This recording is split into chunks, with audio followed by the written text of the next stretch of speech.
Pero fasoavana izay nifanesy lalina loatra tompo ny fitiavanao ity ao misaotra anao ny foko azakao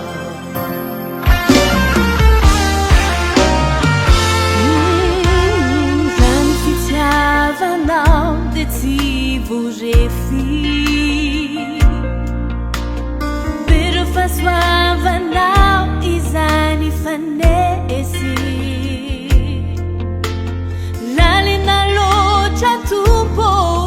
ny fitiavanao ity ao misaotra anao ny foko anjakao misaotra anao tompo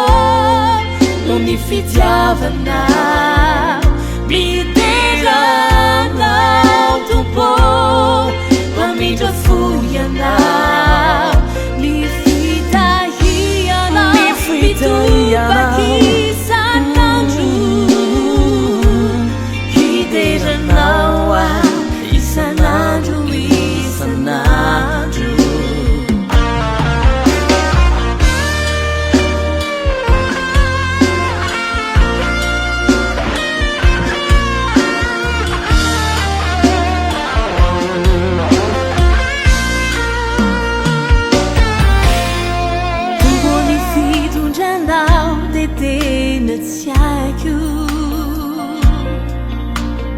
lalany tantaranao ay tsy tratry sakio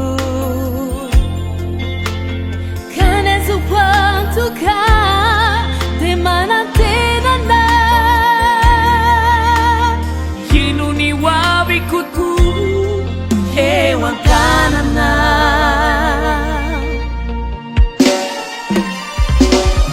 Isaotranao tompo no ny fitiavanao miteranao tompo mamindra foy anao